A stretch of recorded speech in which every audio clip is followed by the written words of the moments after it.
Okay. Visit to the orphanage and workshop. I don't know how long I'm going to do this before an interruption happens, but whatever. The day after returning to the temple from spring prayer, everyone cleaned the orphanage and workshop. The day after that, Sylvester and the high priest were due to visit come third bell. Everyone was busy from the second that morning came. Sister Mine, got a second? Do you have a moment? I certainly do, Gil. You're making fine progress. Upon returning from spring prayer, I found that Gil had been slowly working on his speech in my absence. The great priests who had formerly served as attendants were teaching the kids in the orphanage manners, and they would advise Gil on his language while in the workshop. These kids keep on saying that since I'm an attendant, I need to hurry up and learn to talk better so I don't embarrass you. I need to learn to talk more politely so as not to bring shame to you. I could appreciate that the kids wanted to try out the new way of speaking that had learned for themselves, but I could also understand why Gil was annoyed at them for giving him a hard time. Is it true that you would need to learn proper speech sooner or later to continue serving as my attendant? This is a good opportunity for you. Sister Mine, I'm going to work hard. I don't wish for you to replace me with someone else. Gil knelt beside me and frowned, clearly frustrated at himself, but I didn't understand where his fears were coming from at all. Wait a second, Gil. Why are you worried about that? Because there are a lot of people here who are better than me, he forced out, hanging his head sadly. He explained that a troublemaker like him who spent most of his time in the repentance chamber getting to be an attendant had motivated all the other kids to try and become my attendants too, since if someone like him could do it, there was no reason they couldn't as well. He was worried I would replace him and was working hard to learn how to do things the other kids couldn't. Is that why he's been spending so much time in the workshop, learning new jobs and treating Lutz as his rival? I was sitting in a chair, which put me in the perfect position to pat Gil's head as he knelt. I reached out and stroked his light blonde hair. I know how hard you're working, Gil. I may take on new attendants when necessary, but I will never replace you. You really mean it? His expression softened with relief. Attendants generally had very little job security. They could be replaced at the slightest whim at their master. But I had no intention of replacing Gil as long as he wasn't massively incompetent. By the way, did you not have something to talk to me about, Gil? Right. Should we start working on the workshop even though the priests are going to come? Yes, they would like to see what kind of work we are doing there. I do know that even my presence is enough to make everyone nervous, and I imagine that the high priest himself, visiting with another blue priest, will be nerve-wracking beyond belief, but I ask that you give it your all today. Could you tell everyone that? As you wish. Fran and those from the Gilbert Company came in to see me not long after Gil left. There was Benno, Lutz, and Leon. Mark had to stay behind to keep the store running. Good morning, Sister Mine. It's such an honor to receive your invitation on this fine day. I guided the three of them to the second floor, then had Rosina and Delia go down to the first. It was understandable that they would pretend not to hear us speaking casually after being cleared from the room. Here, Mine, I got the clothes you asked for, and some shoes just in case. Thanks, Lutz. I took the bundled-up clothes and shoes from him. I would need to give them to Sylvester later. For now, I put them on my desk and returned to the table. Benno, wearing clothes appropriate for meeting nobles, looked at me with his eyes gleaming sharply. So, what kind of noble is this other blue priest? No idea. Seriously? Replied Benno with a glare. I knew he wanted as much information going into this as possible, but I couldn't help what I didn't know. Why would you expect me to know anything about Brother Sylvester's family? Because you could have asked him. Learn to gather information for yourself, idiot. It was true that a merchant would want to know all about a customer's family, but what I wanted to know was how to avoid Sylvester entirely. Still, Benno would yell at me again unless I said something, so I tried remembering what I had learned over spring prayer. He's very weird. I've been told that although he has a rotten personality, he has something of a good heart buried deep within him. Look, I don't care about that. I need to know the size of the family, what connections they have, what kind of a presence he has, and other stuff that will help get my goods in his hands and his money in my pocket. Alright, my bad. I spent the whole trip trying as hard as I could to avoid him, so I don't know anything about it like that at all.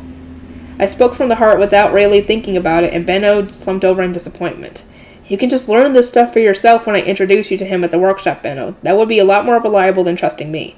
Yeah, no point in expecting that much from you. I'll consider you not forgetting to introduce me as a big win enough. This is a lot better than you panicking over their visit and then not giving me a heads up at all, said Benno, nodding to himself. The fact that I couldn't really dispute him made me a little sad about myself.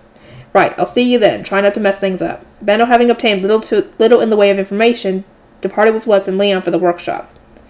Third bell started to ring while I was practicing the harpspiel. I stood up tense with anxiety, and after Fran grabbed the clothes Lutz had brought me, he took the lead walking outside. I walked behind him with Daniel beside me. Rosina, Delia, I entrust my chambers to you. As you wish, Sister Mine, we await your safe return. When we arrived at the high priest's room, we found him writing something on his desk with Sylvester lounging about nearby, ready to go. I apologize for the wait, I said. Sure, Sylvester replied. Let's get going. I couldn't understand why he looked as excited as someone heading off on an adventure or a quest of some kind. As far as I know, visiting the workshop and orphanage probably wouldn't be all that much fun. Maybe he was excited to see the workshop because there wasn't any in the nobles' quarter? Brother Sylvester, before we leave, here are the clothes you asked me for, as well as some wooden shoes commonly worn in the lower city just in case. You got those pretty fast, huh? Not bad. They're second-hand. There was no way to have them made to order or anything. Fran handed the clothes and shoes to Sylvester's attendant, who took them with a conflicted expression. I understand that you probably don't want to be holding second-hand commoner clothes, but your master's the one who requested them. You all, stay here. We'll be fine with just Fran and Daniel tagging along. Having too many of you accompany us will just make the smaller rooms cramped, Sylvester announced to Arno and his own attendant. The orphanage probably wouldn't have been too bad, but the workshop would definitely get a bit cramped if too many of us went inside at once. There, let us go. The high priest finished up his work, and with that we left. Fran took the lead, Sylvester and the high priest followed behind him, while Daniel and I trailed at the back. Along the way to the orphanage, Sylvester seemingly ran out of patience for my slow walking. He spun around and pointed at me. Daniel, snatch her up and walk. She's the slowest thing I've ever seen. Could you at least phrase that as him embracing me in a majestic carry? Normally, a bodyguard should keep their hands free at all times, but I'm stronger than Daniel, so that shouldn't be an issue this time. Despite how it may have seemed, I was in fact doing my best to walk as fast as I could. The problem was that Sylvester and the high priest were so tall that not even my running speed was enough to keep up their brisk walking. Honestly, it was kind of a relief when Daniel picked me up, since I had been running out of breath. This is the orphanage, Fran said as he pushed open the creaky doors leading to the dining halls of the girls' building. Waiting for us inside was Wilma, 2 gray shrine maidens, 2 gray priests, all of whom were kneeling. It was a bit hard to see them behind the adults, but the pre-baptism kids were also gathered and kneeling. Benno had advised us not to have them working during the visit, since in the lower city it was generally forbidden to make pre-baptism kids work. Welcome to our humble abode. We are honored beyond words by your visit. High Priest, Brother Sylvester, this is my attendant Wilma. She manages the orphanage and takes care of the pre-baptism children all by herself. The High Priest raised an eyebrow and nodded to himself. You are the one responsible for the excellent art in Mine's books, as I recall. Your efforts are commendable. I am honored, Wilma responded in a shaky voice, having not expected the High Priest to praise her. She had probably assumed that the High Priest would know nothing about a great shrine maiden. Thanks to her hair being tightly bound behind her head, the fact she was blushing all the way up to her ears was readily visible. I thought the orphanage would be a mess with all the little kids, but I see it's actually pretty clean. Sylvester walked to the middle of the room and twirled as he looked all over. That's because everyone works hard to keep it clean, I answered, my chest proudly puffed out. The orphanage was kept so clean thanks to Wilma taking the lead in cleaning while instructing everyone on the importance of keeping the place where you eat clean. All the kids are as small as you, huh? There aren't any kids younger than this? Not right now. There were no kids younger than those kids because they had been given no food or care and died as a result. Sylvester should have known that, and him playing dumb angered me, but yelling at him here wouldn't bring them back. More importantly, Brother Sylvester, please remember that I have in fact been baptized. That doesn't change that you're as small as them. Despite the fact that I was probably shorter than many of them, once summer came in, it will be a 1 full year since I was baptized. Sylvester ignored my puffed cheek pouting and wandered over to the side of the dining hall. His interest seemed truly piqued by the boxes stacked in the corner. Mine, what are these? These are books and toys for teaching kids to read. Everything there was made by the workshop, more or less. Sylvester took out a children's Bible and flipped through a few pages. He then looked at the cards and playing cards with a frown. The High Priest, who had been watching from the side, picked up a carta pack and glared at me. Mine, you did not inform me of these. These are carta. They're a useful toy for learning letters. I made them for one of my attendants who wanted to learn to read, then made more for the orphanage to use. They can't be commercially produced yet, since Wilma has to manually draw the art for each card. So I didn't think reporting them would be relevant, I explained. The High Priest fell into thought, a hand resting on his chin. Just to confirm, you have not been commercially producing these? Right. I did sell the rights to Benno, but I haven't heard of him producing them yet. Benno had said they would sell, but as far as I was aware, he hadn't actually made them into a product yet. Perhaps he was struggling to find an artist? In any case, I read the Bible to make these, and thanks to them I was able to learn the names of the gods and the divine instruments. The orphanage children are quite skilled at the game, having memorized both the text and art cards completely. That's so. I want to see them in use. Come on. Sylvester's sudden demand sent the children nervously looking between me and Wilma. I had more or less predicted what Sylvester would say, so I calmly took the cards and smiled at the kids. Shall I read the cards and you all do the rest then? As you wish, Sister Mine. The kids all looked tense due to the unfamiliar blue priest, But once they started focusing on the cards, their eyes grew more serious and the anxiousness melted from their faces. This child took the most cards, which means she won the game. Good on you, said Sylvester to the winner after hearing my explanation. The high priest, who had been watching the kids clean up the cards, looked down at me. Mine, you have these all memorized? And the children can read all the text cards? Yes, the orphanage children can all read the text cards as a matter of course. And they can even read the children's Bible. They learned over the winter. Over the winter? Seriously? Sylvester's eyes widened in shock. I puffed out my chest again and gave a big nod. Indeed, there is not much to do while snowed in over the winter, correct? The larger kids could help in the workshop, but the younger kids had little to do but spend their time reading and playing carta. They know their numbers thanks to playing with the cards over there as well, and they can do a little math now. I described the impressive result of the winter school with my head held high, but for some reason the high priest cradled his head. Mine, he said with his voice heavy with exasperation, despite the fact that Fran had for sure reported this to him before. What is it, high priest? He paused for a moment, then sighed and said, It can wait.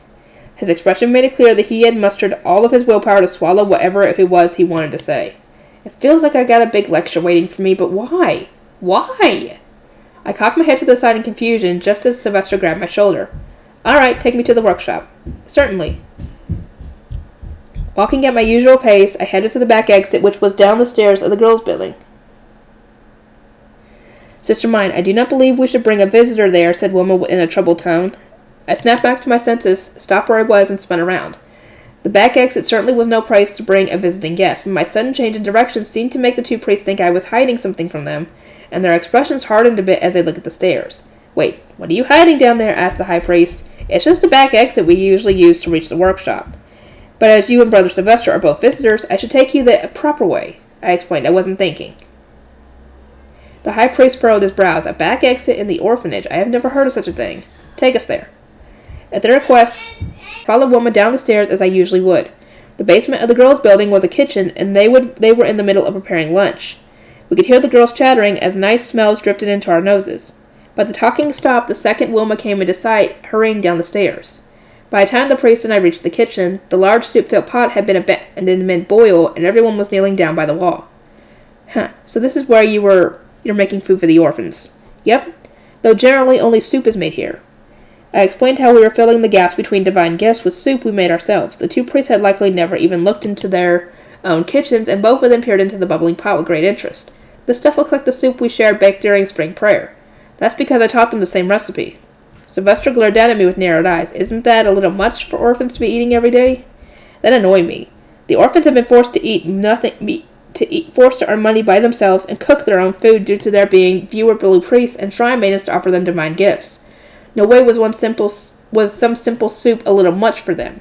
But of course I couldn't state my frustration to a blue priest like Sylvester. Speaking of which, should they not make some kind of commoner sweets here? I recall Daniel reporting something of the sort, said High Priest, making Sylvester's eyes shoot wide open. Sweets? Now that's too much. You say it's too much, but unlike the sugar and honey that nobles can purchase themselves, the commoner sweet in question rely on fruit that can only be gathered on sunny winter mornings. They are not eaten every day. Furthermore, there are so many in the orphanage that each individual only gets a small portion, although it is well worth it as a nice winter flavor. Isn't that right, Sir Daniel? Daniel bobbed his head in a nod while looking between Sylvester and the high priest, both of whom were staring daggers into him. Sylvester in particular glared with a particularly envious look in his eyes. You sure have had it nice here, huh, Daniel? Only on a rare few occasions. I think there have been more suffering than anything here. Guarding me was hardly an easy job for someone like Daniel, who had a heart attack whenever I collapsed, and struggled when archnobles were glaring at him like this.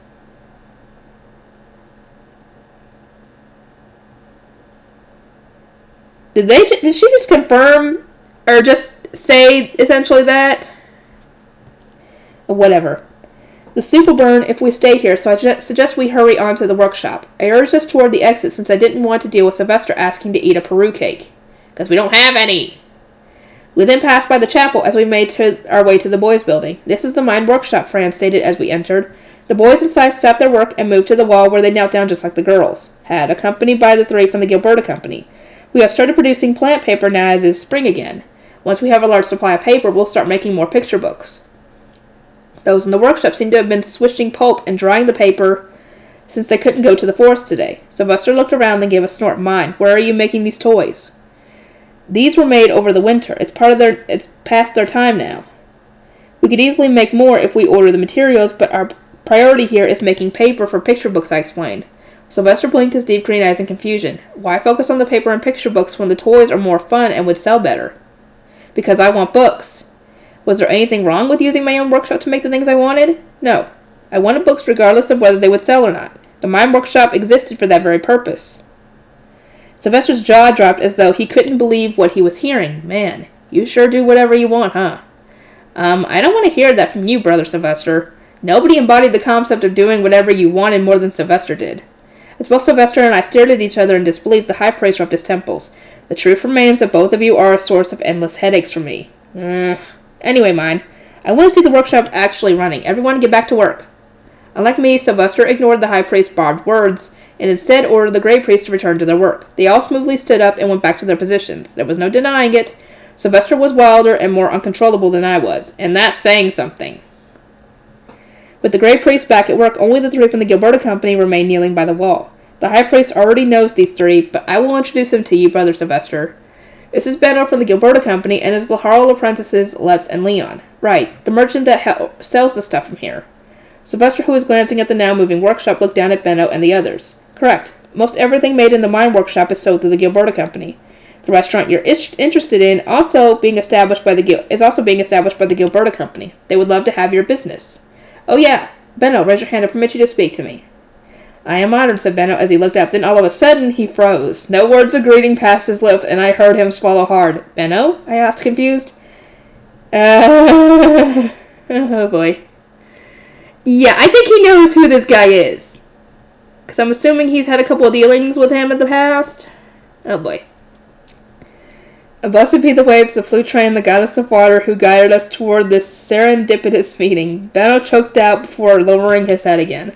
Sylvester, looking down at him with a contemplative hand on his chin, grinned. Why does he look like a carnivore that just found some new prey? Benno, that restaurant you're making sounds pretty interesting. I've been wanting to have a nice long discussion about it for a while now. Let's go to another room and make that a reality. Follow me. Understood, replied Benno, standing up shakingly. He looked so ill that I instinctively called out to Sylvester. Brother Sylvester, remember your promise not to steal our chefs. The thought didn't even occur to me. This is just a business discussion. Good then. Business discussions were Benno's specialty. There was no need for me to get in the way. Mine, what manner of machine is this? Asked the high priest, drawing my attention away from Sylvester, who was taking Benno away. He was looking at the normal press we were turning into a printing press. This is a new printing press. It's not quite done yet, but it is looking a lot more complete than it was before I left for spring prayer. I cannot wait for when it is finished. How is it used? I received a report on it from Daniel, but it was really hard to understand. To answer the high priest's question, I called Gil over and decided to demonstrate the process. Gil, please prepare the ink. High priest, these are called metal letter types, and you line up the letters to form the text. Letter types? They look like tiny stamps. As the high priest looked over a letter type in his hands, I had let Fran fetch the types from me so I could organize them into a short sentence. Gil then put those into the form, looking them in place by sliding in boards on either side. Sister mine, it is ready. Would you print a sheet then? Please you to discard a piece of paper so as to not waste any. Gil put the form on the printing press, then smeared it with ink. He then placed the paper on top of that. Normally, you would move this part of the printing press to literally press the paper against the letter types and distribute the ink equally. But since the press isn't ready yet, we'll have to run a baron across it instead. Once that's done, we set the paper aside to dry and print the next sheet, though in this case, we just print on a different part of the same sheet to save resources. Gil printed the same sentence on the sheet of paper over and over again. As the high priest stared in astonishment, I explained with pride that when completed, the press could distribute the ink much faster than the baron.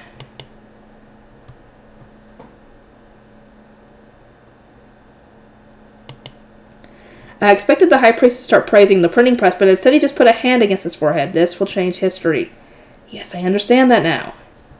Pardon? I had thought that the high priest would be overjoyed considering all the expensive books he had, but it seemed not. He looked down at me and gave a slight smile, though the intense look in his golden eyes made it very unsettling. Mind, there is much we need to talk about now. Huh? I did report this to him through Fran and Daniel, didn't I? Why is this happening? Because this is gonna change history. Duh! Of course he wants to discuss that. Their tour ended without much else happening. Sylvester returned to the workshop after finishing his business discussion with Benno. He switched the pulp around and accidentally ripped a few sheets of paper when trying to stick them to the drying board, but I expected that much.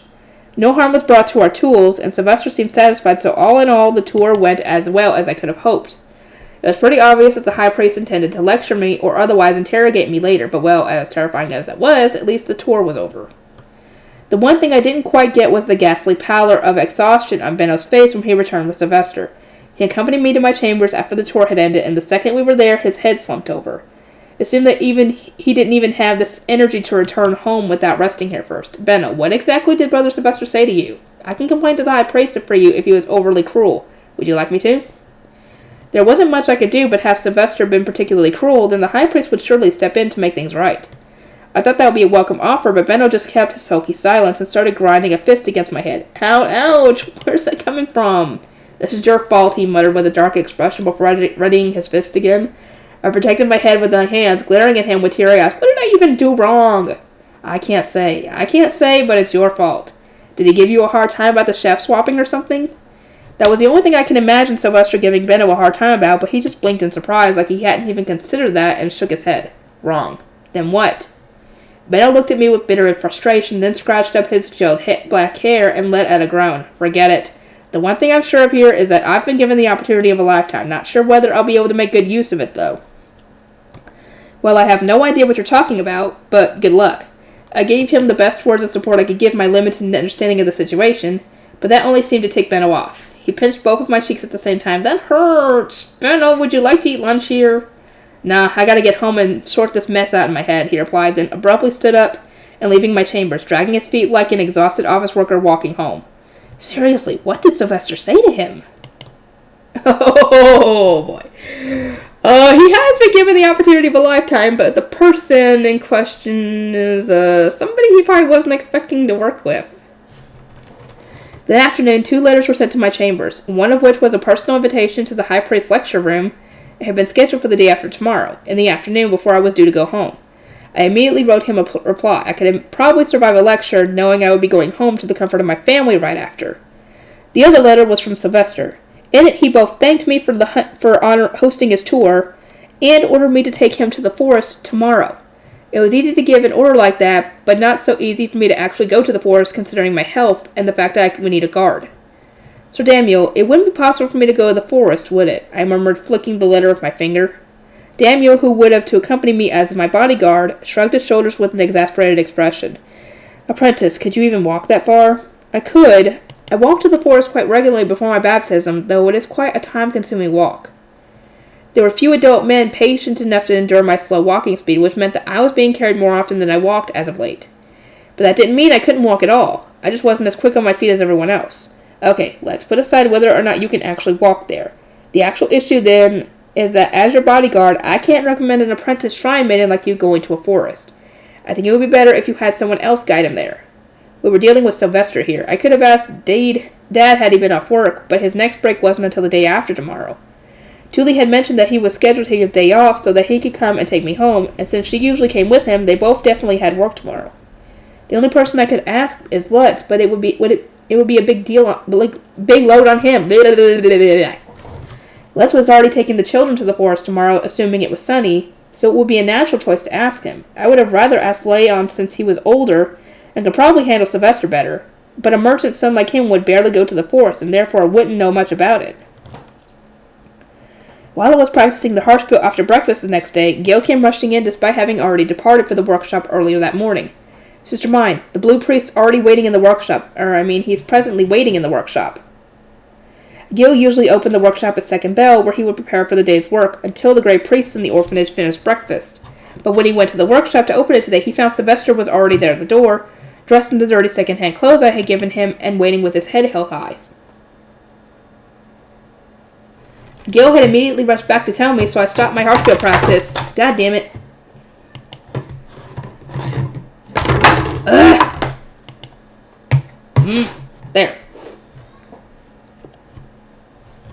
And headed to the workshop with him and Daniel. I arrived just as those in the orphanage had finished their breakfast. Humbly kneeling, grey priests and children holding baskets ready to go to the forest were gathering in the workshop. In front of them was Sylvester, who was carrying a magnificent bow. Good morning, Brother Sylvester. You're late, mine. He glared at me with dissatisfaction, but that wasn't my fault. You simply came too soon, Brother Sylvester. You can see that you arrived before anyone had even finished their breakfast. Furthermore, I will not be accompanying you to the forest. I would only be dead weight. Yeah, you do walk pretty slow, so who's going to be taking me there? Sylvester's deep green eyes shone with anticipation as he looked around eagerly, his bundle of bluish-purple hair swishing behind his back. The silver hair and he used to tie it up didn't match his second-hand clothes at all. The children are generally taken to the forest by Lutz and Leon, the Laharls from the Gilberta Company. I intend to ask Lutz to take you, so please wait until they arrive. I gestured at a box for him to sit on, but he instead paced around the workshop, unable to calm down. I let out a slow sigh. Brother Sylvester, do you truly intend to go to the forest? Of course, that's why I had you get those dirty clothes from me. Here, take a look. They look pretty good on me, huh? Sylvester gave a confident grin and spread his arms to better show me the clothes, but they didn't suit him at all. In fact, they stuck out more than I ever would have expected. He looked exactly like a rich person having fun blending in as a commoner despite not actually blending in at all. That said, I could at least tell that he really was excited to hunt. Not only was he wearing the second-hand clothes I'd bought him, but he had put on some slightly worn-out leather boots. He probably found the wooden shoes I had given him too difficult to walk in.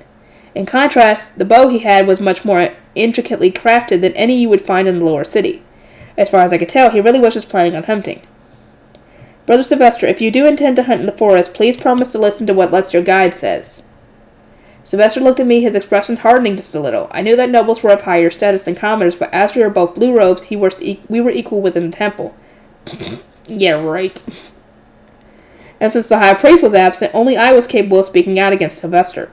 Just as there are rules within the nobles' forest, there are rules in the lower city's forest. Hunting locations and gathering locations are kept separate, and there are other rules kept among the hunters. If you intend to break those rules and wield your authority as a noble to crush any dissidents, then I would rather you never enter the lower city's forest in the first place. There were many unspoken rules that ensured everyone can make the most out of the lower city's forest, including the pre-baptism kids who could go gathering. Ignoring those rules when going out to hunt might end up people getting hurt, so if Sylvester were to dismiss them as irrelevant, I would ask the high priest to stop him from going. Sylvester listened to my explanation with a serious expression and nodded in response. Yeah, this is the first time I'm going there. Of course I'm going to listen to what my guide's got to say. At that moment, Lutz and Leon arrived, both dressed for the forest. Morning, Mine. Rare to see you in the workshop. Morning, Lutz. Good morning, Leon. Good morning, Sister Mine. After saying their good mornings, they both noticed Sylvester watching with an unpraised chin and hurriedly greeted him as well. They were clearly baffled to see the blueprints from yesterday now standing before them wearing second-hand clothes. So I explained that Sylvester wished to go hunting in the forest. Lutz, I'm really sorry about this, but I'm going to have to ask you to guide Sylvester to the forest. Leon, Gil, I ask that you both keep an eye on the children while they're gathering. Will everything be fine? We'll make it sure it is. Sylvester hefted up his fancy bow and departed for the forest with Lutz and the others. I can't shake the feeling that this will go really poorly. I'm sure he knows what he's doing. Let's go back to your chambers, apprentice. It's hard to imagine Sylvester ever really knows what he's doing. I disagreed on the inside before returning to my chambers. Let's burst into my chambers at the verge of Sex's bell just as the sun was starting to set. Mind if we borrow your chefs? We got a lot of meat to take care of.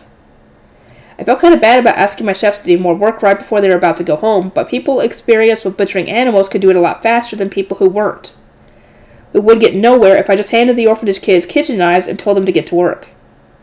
Fran, would you go and ask Hugo and the others to handle this? Sir Daniel, let us depart for the workshop. When Daniel and I arrived at the workshop, we found the ground by the front door covered in feathers and blood as the nearby kids plucked like mad. Hugo and Ella arrived shortly after carrying knives and murmured an impressive "whoa," as they too watched the bloody sight with awe. Sylvester, having heard this, turned to him with his chest proudly puffed out. Take a look, Mine. There's a lot of 'em. Pretty impressive, huh? I bagged 'em all. Welcome back, Brother Sylvester. Sylvester was in such a good mood, it was almost hard to believe. He had hunted a small deer and 4 birds, it seemed. Hugo and Ella both got right to work butchering the small deer on the table. Ella, it looks like they've already drained the blood, so let's just take out the guts that spoil fast. We don't have much time today. We can cook the meat tomorrow. I was watching their expert butchering from afar with a somewhat distant look in my eyes when the kids started to report what they had done today while plucking the feathers with broad smiles. In the past, they had only known meat when it was prepared, and the fact they were in bright enough spirits to chat right now while plucking dead birds showed just how much they had grown. And the same went for me. In the past, I would have shrieked and passed out the second I saw all the blood and guts. Sister Mine, Brother Syl is so amazing. A bird flying super high in the sky fell out of nowhere, and it turned out Brother Syl had shot it with an arrow. We hung it on a branch to drain the blood, and there was so much of it that the ground even eventually went pure red. Then some animals came to get the birds. Brother Syl got those too, but we left them there since he said their meat was hard and didn't taste good. The children eagerly told me tales of Sylvester's heroic exploits, though imagining the bloody force was kind of scary. Sylvester was beaming a grin as the kids lavished him with praise. It's quite impressive that you managed to hunt this many in one day. Brother Sylvester, what do you intend to do with all this? Should we have it taken to your kitchen, I thought? He might want his own chefs to take care of it, but Sylvester hurriedly shook his head in reply, almost as if there would be some problem with us bringing the meat to his kitchen. Nah, I don't need any of this. I'll just donate it all to the orphans. Yay, thank you, Brother Sil. You're so cool, Brother Sil. I hope you come to the forest with us again someday. The children rejoiced, having been given more meat than they usually ever got to eat. They all showered Sylvester with excited praise as their eyes shone with a newfound hunger. Brother Sil, I asked Sylvester timidly, having only just realized the nickname the kids had been using. Maybe he found it offensive? Yeah, apparently they found Sylvester hard to say, so I just let them shorten it. Don't copy them, though. Why not? I tilted my head in confusion, and Sylvester snorted, looking down at me with a teasing glint in his eyes. I'll never meet the kids here unless I come to the orphanage myself, but you and I will be meeting elsewhere. A thoughtless kid like you would probably end up calling me by the wrong name at the wrong time. It kind of hurt that even Sylvester already considered me thoughtless, but I couldn't exactly say he was wrong. All I could do was droop my head and agree with him. You're entirely correct. Sylvester, laughing in agreement, poked my cheek. It's been a long time since I've had this much fun. As thanks, you can have this. Sylvester held out a clenched fist before opening it in front of me. I thought he might be holding a bug or twig he found in the forest, but he was actually holding a necklace with a pitch-black stone that looked like gleaming onyx. Thank you, but what is this? A magic tool? It's a kind of magic tool, but not one that'll help you use magic. Praying to the gods won't make anything happen. I nodded, understanding it to be a magic tool with some specific functionality, like the sound-blocking ones, and looked up at Sylvester. Well, what is it used for, then? I'm going to be gone for a while. This is a protective charm. If you're in a bad spot, press your blood against the dark gem part, and I'll come save you. Oh boy, here we go, guys. It was hard for me to imagine a situation where I would need to call Sylvester for help. Surely I could just run crying to the high priest. Still there was no reason for me to refuse a gift. Turn around, Sylvester said. I'll put it on you. I turned around as instructed, and yet Sylvester clicked his tongue. Get your head out of the way. How am I supposed to put it on you like this? Have you never been given jewelry by a man before? Well, a boy put a hairpin on me once. I think Benno put one on me before, at least. But even including my Urbano days, no one had ever given me a necklace. In fact, nobody outside of my family had ever given me any accessories at all. With that in mind, perhaps I had accomplished something quite impressive by having a guy give me a necklace before I even turned 8 here. So it's all about the face, huh? A pretty face is all that matters. My old childhood friend Shu always said that my freaky obsession with books meant I would probably never be popular with boys, but perhaps it was finally time to prove him wrong. And all it took was a little reincarnation. Brother Sylvester, do I look cute with it on? The point of a protection charm isn't to look cute, just to keep it on and don't take it off. That's all that matters. I know I'm just a kid, but it would really have killed you to give me a compliment or two there? I puffed up my cheeks with pouting annoyance at Sylvester's curt attitude, which inspired him to press his palms against my cheeks. Air flew out of my mouth, but he didn't let go. In fact, he was pressing against them harder. Mine, always keep it on. Never take it off for a second. Got it? Said Sylvester.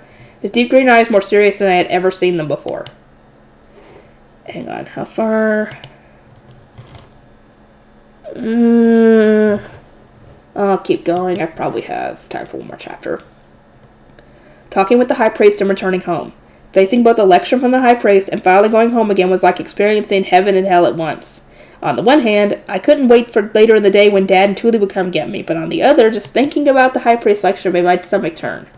Follow me, mine. Okay. When I arrived at the high priest room with Fran and Daniel, the high priest immediately took me to the hidden room, which might as well have been a lecture room by now, just like the letter had said he would.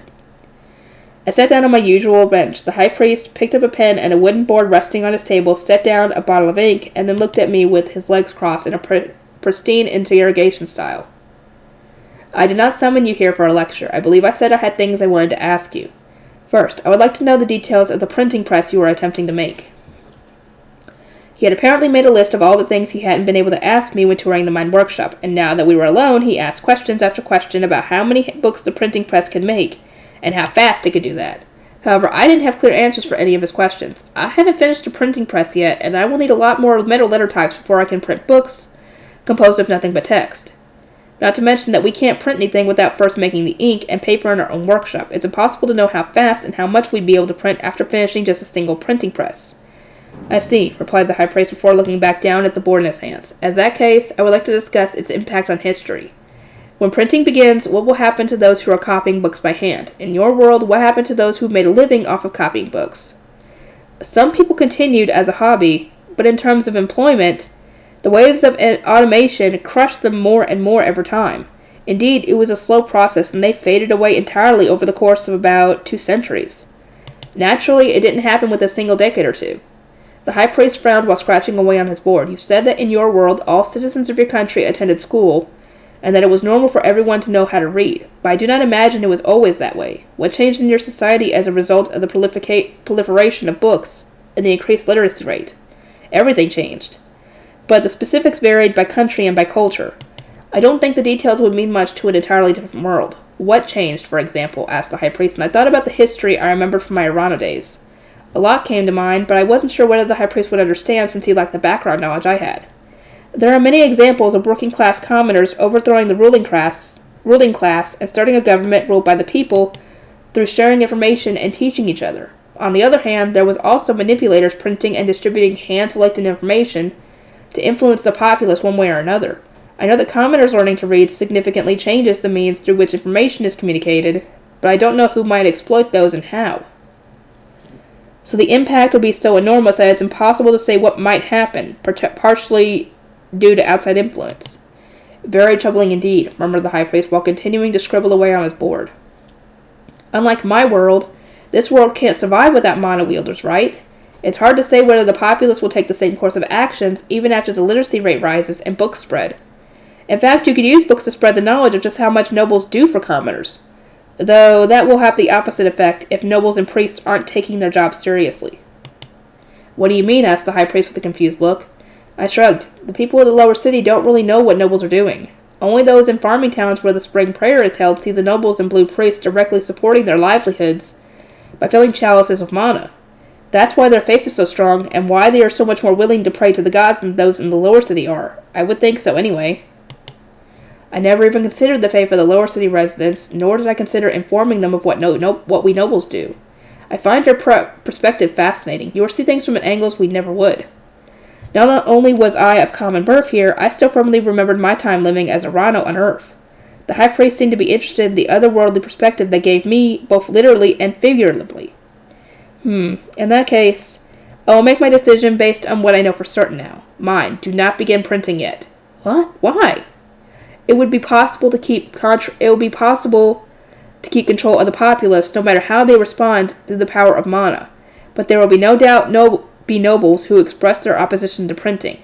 According to the high priest, those who copied books by hand earned a large and stable income. For that reason, most of those who copied books by hand were priests, shrine maidens, and students of the Royal Academy from poor families. He said that if I started flooding the market with text-only printed books, I would earn the ire of almost every lay noble in the region. So you're saying the vested interests are nobles. So that was on an entirely different level from the vested interests we had come into conflict with before, and honestly it was terrifying.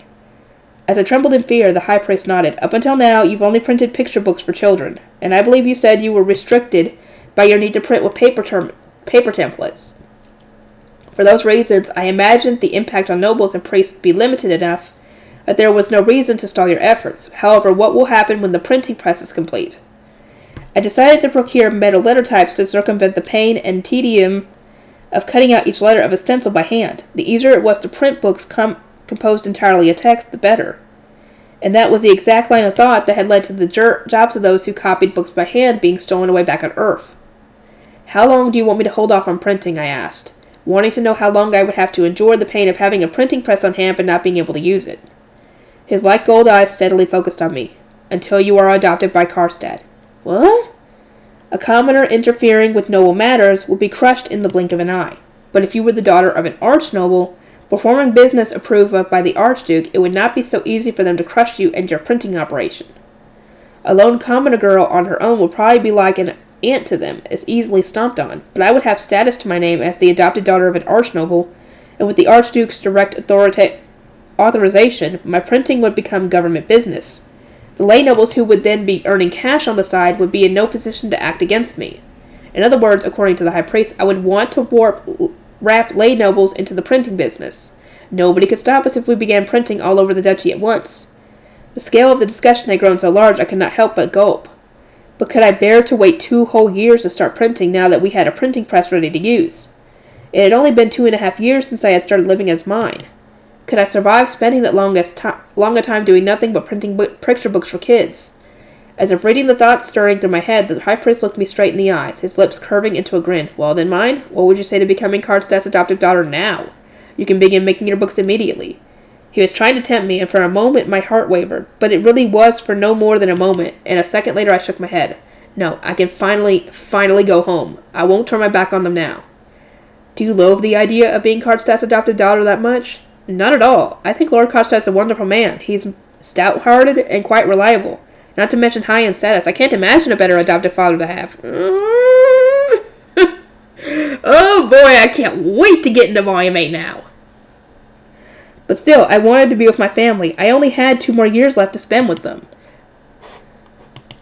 And I didn't want to make that time any shorter than it already was. I suppose you would miss your family after being apart from them for so long.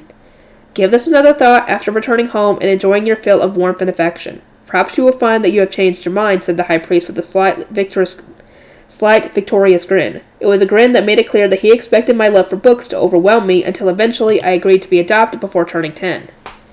I clenched my hands into fists on my lap and looked right back into his eyes. My answer won't change.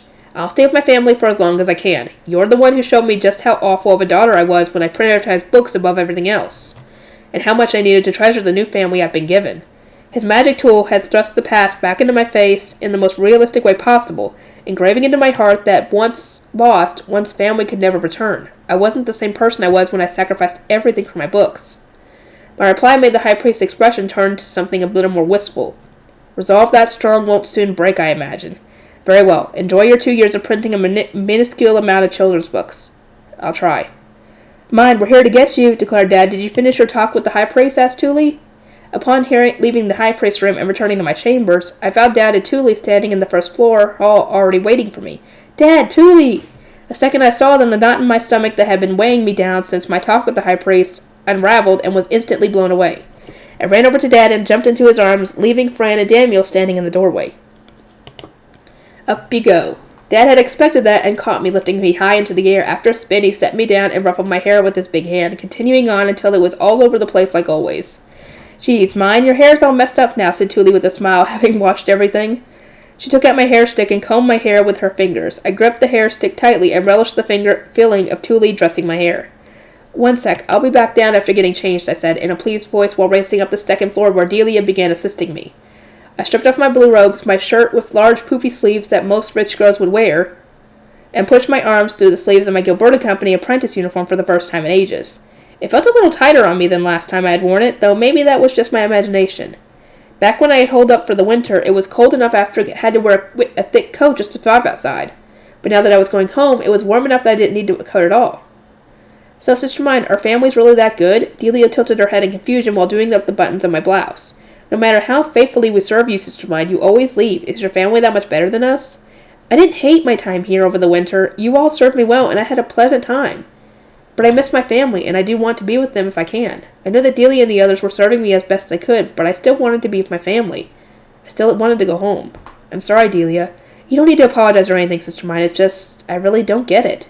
What is a family anyway? Asked Delia, blinking her light blue eyes, more out of curiosity over my choice than out of reproach for my abandoning them. She had been raised in the orphanage, unsure of what her parents even looked like, and since she even avoided the orphans she had been raised with, she had nothing even close to resembling a family. I think it differs depending on the person, but I suppose my family is a home for me. Your home? Yes, the place I can relax more than anywhere else. I answered, and upon hearing that, Delia shot an envious glance toward the staircase. That definitely does sound nice. Once I was done changing, I started grabbing all the things I was taking back home with me. Rosina, seeing that, warned me that I was lacking grace and that I needed to take more care to move more with elegance. Your talents as a harpsichord player have grown much over the winter, and you carry yourself much more gracefully than before, but you are swayed easily by your surroundings, so please do remember what you've learned even after returning home. Rosina, acting entirely like the high priest, began giving me an earnest list of warnings to keep in mind after returning home. There were so many warnings that I would have liked her to write them down. I wasn't sure I would be able to remember them half, let alone all of them. But she was going way too overboard. It wasn't like we would never see each other again. Rosina, do remember that I will be returning tomorrow. Can this not wait until then? Ah, yes. You will be returning tomorrow. Rosina put her hand over her mouth as if she had forgotten that entirely, then gave a light, melancholic smile. It felt as though you would never be returning here again. Perhaps because I never saw Sister Christine again after she returned home. She explained, wearing an expression so tragic that if she were a statue, she would be placed right in the middle of the chapel.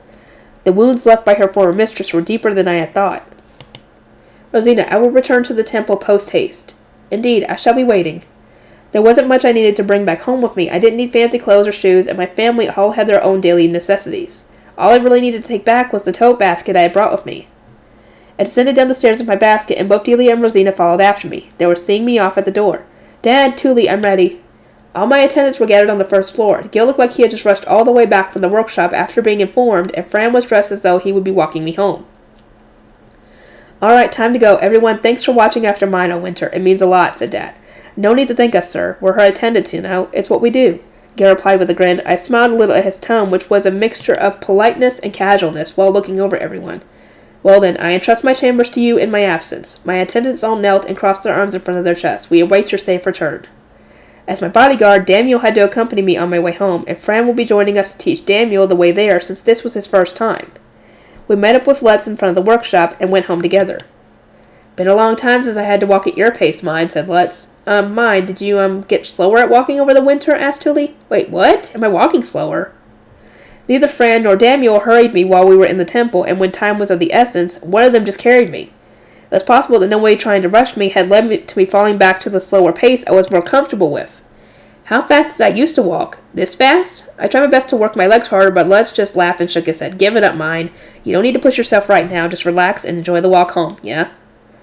I looked around while slowly trudging my way along, and soon enough I saw the Gilberta Company.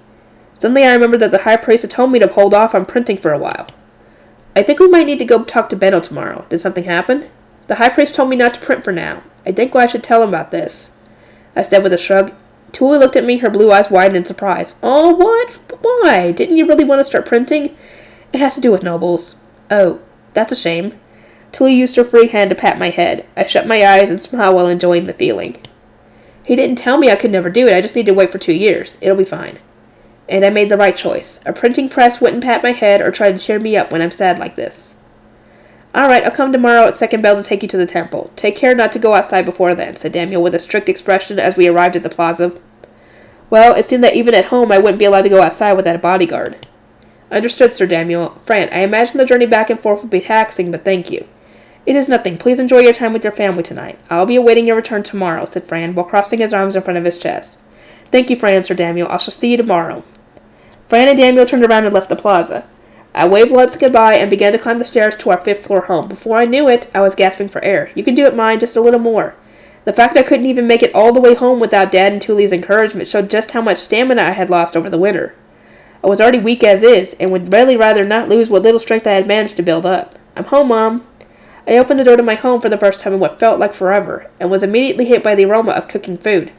Mom was already setting the table, having likely heard us talking while climbing the stairs. I broke out into a smile as I inhaled the nostalgic scent of my mom's cooking.